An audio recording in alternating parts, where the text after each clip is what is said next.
Pada suatu malam yang agung, malam Isra dan Mi'raj, Rasulullah Shallallahu Alaihi Wasallam diperjalankan oleh Allah menembus langit hingga memasuki surga. Di sana, di tempat yang penuh cahaya dan ketenangan, Rasulullah mendengar suatu suara langkah yang berjalan di hadapan beliau. Dengan penuh keheranan Rasulullah bertanya, "Wahai Jibril, suara apakah ini?" Malaikat Jibril menjawab, "Itu adalah suara Bilal." Betapa terkejut dan gembiranya hati Rasulullah. Seorang sahabat yang dahulu disiksa di Mekah, seorang budak yang pernah ditindih batu besar karena mempertahankan tauhid, ternyata langkahnya terdengar di surga. Keesokan paginya Rasulullah segera memanggil Bilal. Dengan senyum penuh cinta dan kebahagiaan beliau bersabda, "Wahai Bilal, dengan amalan apakah engkau mendahuluiku ke surga? Sungguh semalam aku memasuki surga dan aku mendengar derap langkahmu di depanku." Bilal terdiam sejenak, ia tidak merasa memiliki amalan yang luar biasa. Dengan penuh kerendahan hati ia menjawab, "Wahai Rasulullah, setiap kali aku berwudu, aku selalu salat 2 rakaat, dan setiap kali wuduku batal, aku segera berwudu kembali dan salat 2 rakaat.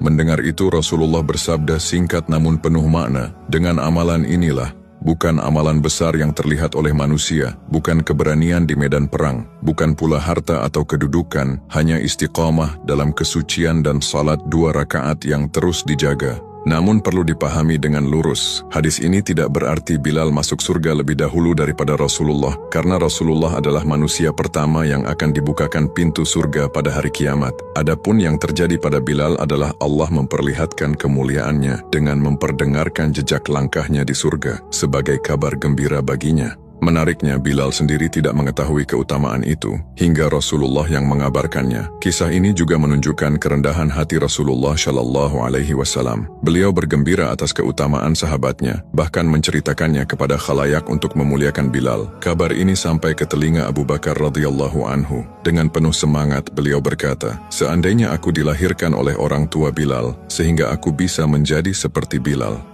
Padahal Abu Bakar adalah sahabat paling utama. Dialah yang membebaskan Bilal dari perbudakan. Namun ia tetap berharap dapat meneladani amal sederhana yang besar di sisi Allah. Dalam riwayat lain, Rasulullah juga melihat sebuah istana megah di surga. Ketika beliau bertanya milik siapa istana itu, dijawab bahwa istana tersebut milik Umar bin Al-Khattab. 2 sahabat mulia, 2 keutamaan yang berbeda, namun satu tujuan yang sama, ridha Allah dan surganya. Kisah Bilal bin Rabah radhiyallahu anhu mengajarkan kita bahwa jalan menuju surga tidak selalu melalui amalan yang tampak besar. Kadang ia hadir dalam wudu yang dijaga, dalam salat 2 rakaat yang istiqamah, dan dalam keikhlasan yang tak pernah pudar. Semoga Allah menjadikan kita termasuk orang-orang yang meneladani jejak langkah Bilal, jejak yang kelak dengan rahmat Allah terdengar pula di surga.